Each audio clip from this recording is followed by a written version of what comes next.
अरहन्ताणम् नमो अरहन्ताणम् नमो अरहन्ताणम्। समाधि साधन होती है, साधन होती है, और जब चरम बिंदु पर पहुंचती है तो समाधि साध्य बन जाती है, समाधि स्वयं फलित हो जाती है और समाधि स्वयं वीतरागता बन जाती है और सब कुछ कृत्य हो जाता है। समाधि के चरम बिंदु पर पहुंचने पर साध्य बाकी नहीं रहता, साध्य शेष नहीं रहता, कुछ करना बाकी नहीं रहता, सब अपने आप घटित हो जाता है। हम चरम बिंदु की बात छोड़ते, साध्य की बात छोड़ें। साध्य तो हमारे सामने रहेगा, हमारी दिशा का नियामक रहेगा। साध्य हमेशा नियामक होता है। जब साध्य सामने होता है, व्यक्ति ठीक उसी दिशा में प्रस्थान करता है, आगे चलता चला जाता है। साध्य होता है नियामक, किंतु हमें तो अभी साधन की यात्रा करनी, हमें साधन रूप समाधि की यात्रा करनी है। जो समाधि साधन है हमारे काम की, आज वही है। हम साधन की यात्रा करें। ध्यान साधना का प्रयोजन है समाधि की यात्रा, यात्रा साधन की यात्रा। हम यात्रा शुरू करें वैराग्य के साथ। वैराग्य के साथ जितना वैराग्य होता है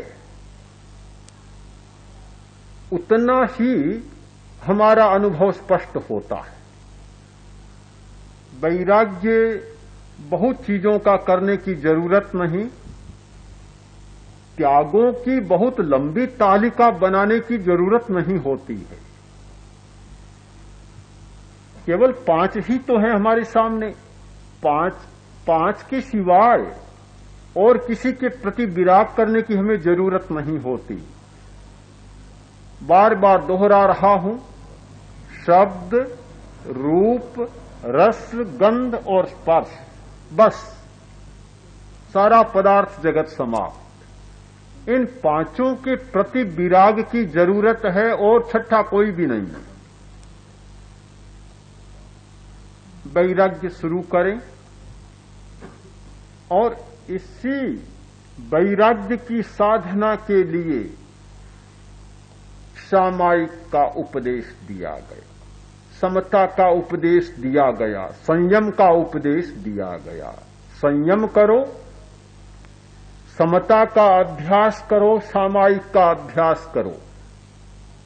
ये सारा उपदेश वैराग्य के लिए दिया गया, यानी शब्दादि जगत से अलग होने के लिए सारा उपदेश दिया गया।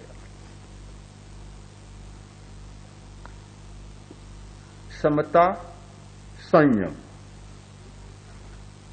बहुत प्रिय शब्द हैं, बहुत प्रिय शब्द हैं, किंतु वैराग्य के बिना समता घटित नहीं होती, वैराग्य के बिना संयम घटित नहीं होता, जीवन में उतरता नहीं है। मैं कभी कभी सोचता हूं कि हम कितने मोह में फंस जाते। कम्युनिस्ट हमने अनुवाद किया साम्यवादी, कम्युनिज्म अनुवाद किया साम्यवाद। शब्दों का कभी कभी बड़ा गलत चुनाव हो जाता है, बहुत गलत चुनाव होता है। भला साम्यवाद और साम्यवादी पदार्थ जगत में रहने वाले व्यक्ति के लिए उपयुक्त शब्द हो सकता है? कैसे संभव हो सकता है? समता, साम्य, साम्यवाद, ये बात पदार्थ जगत में घटित नहीं होती। पदार्थ का हमारा जगत ऐसा है कि कहीं भी समता हो जाती है तो आदमी दुखी बन जाता है, दुखी बन जाता है। आध्यात्मिक जगत में समता की घटना घटती है, आदमी आनंद से भर जाता है, और पदार्थ के जगत में समता की घटना घटती है तो आदमी दुख से भर जाता है। मुझे एक पौराणिक कहानी याद आ रही है। एक बार इंद्र और इंद्राणी के बीच में कोई संघर्ष हो गया, वाद विवाद खड़ा हो गया। वाद विवाद होना तो हमारी दुनिया का नियम है। हम जिस दुनिया में जीते हैं वहां वाद और विवाद न हो तो हमारी दुनिया ही समाप्त हो जाए। शायद जीवन में यह सरसता वाद और विवाद के कारण ही चलती है। पति पत्नी जब लड़ नहीं लेते हैं तो ये मानते हैं कि नया जीवन शुरू नहीं होगा, जीवन रूखा सा हो गया। एक बार लड़ते हैं तो अनुभव करते हैं कि अब थोड़ा सरस जीवन फिर शुरू हो जाएगा। एक प्रकार का जीवन जीते जीते ऊब सी आ जाती है तो फिर नया जीवन जीने की शुरुआत करना चाहते हैं। और नया जीवन की शुरुआत का अर्थ है कि पहले लड़कर थोड़े दूर हो जाओ और फिर समझौता करके और अधिक निकट हो जाओ।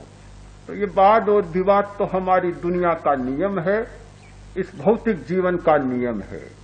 इंद्र और इंद्राणी के बीच में भी वाद विवाद हो गया।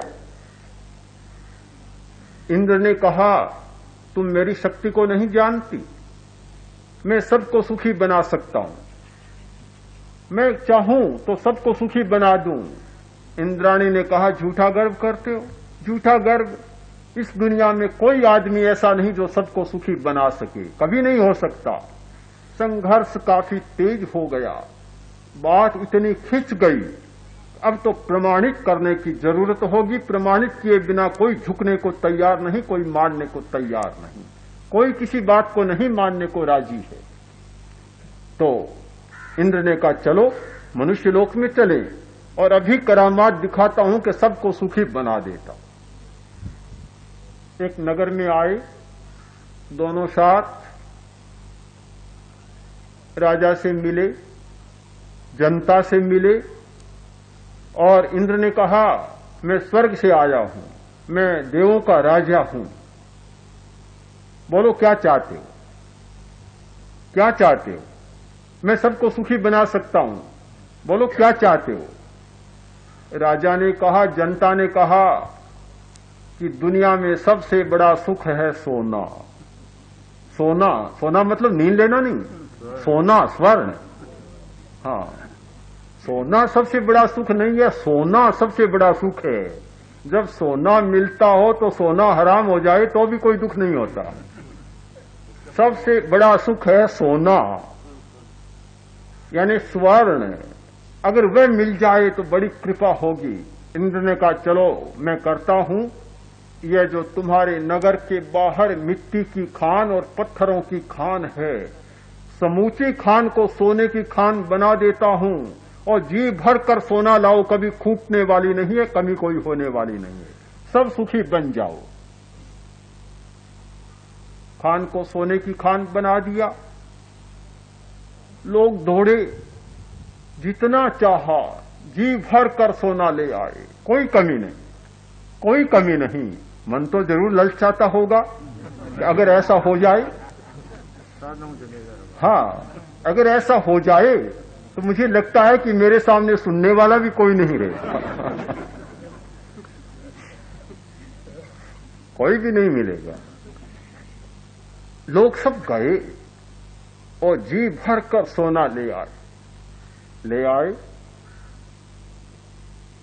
सबके पास सोना, जितना चाहो सोना। कोई नौकर नहीं रहा, कोई कर्मचारी नहीं रहा, कोई काम करने वाला नहीं रहा। बड़े व्यापारी बैठे रहे, मुनीम सारे गायब, दुकान खाली पड़ी है। सेठानी बैठी रही, नौकर सारे गायब, कोई रसोई बनाने वाला भी नहीं, झाड़ू देने वाला भी नहीं। किस लिए करें? सब पैसे के लिए करते हैं। जब सोना मिल जाए तो नौकरी की कोई सिर में खुजलाहट होती है क्या कि नौकरी करें?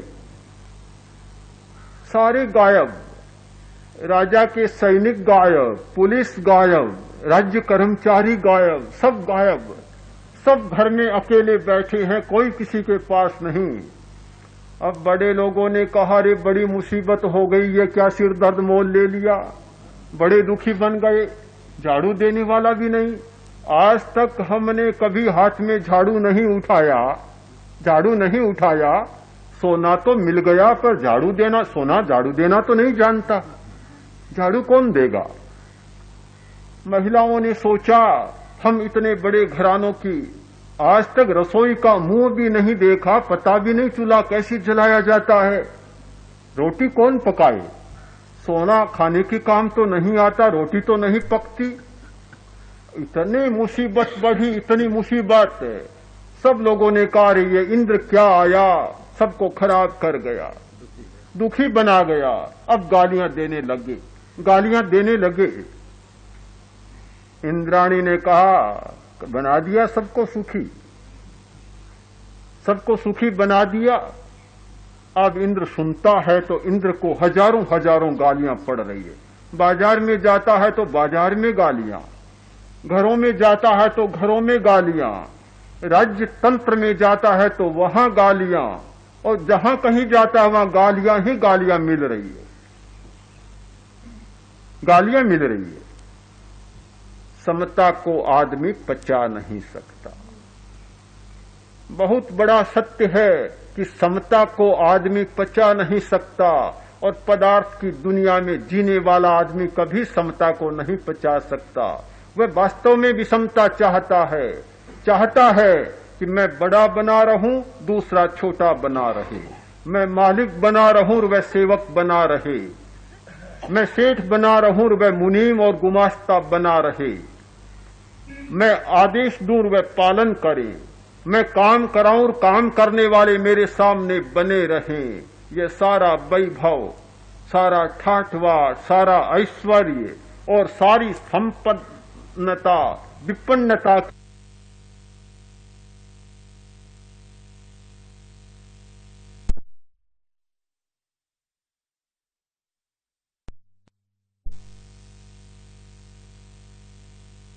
समता को नहीं पचा सकता, नहीं सह सकता, समता के लिए गालियां पड़ती है। तो फिर हम साम्यवाद का और साम्यवादी का या साम्य का कैसे प्रयोग करें? प्रयोग होना चाहिए था कम्यून के लिए समूहवाद का। कम्यून को समूहवाद कहा जा सकता है, कम्युनिज्म को समूहवाद कहा जा सकता है, किंतु कम्यून के लिए साम्य का प्रयोग करें, बिल्कुल एक गलत प्रयोग हो गया, हमारी भ्रांति हो गई। क्या साम्यवादी शासन प्रणाली में साम्य मिलेगा? नहीं मिल सकता। साम्य का दर्शन केवल अध्यात्म के जगत में ही हो सकता है, पदार्थ के जगत में कभी साम्य का दर्शन नहीं हो सकता, और साम्य सहा भी नहीं जा सकता और हो भी नहीं सकता। हमने बहुत गलत अर्थ में मान लिया।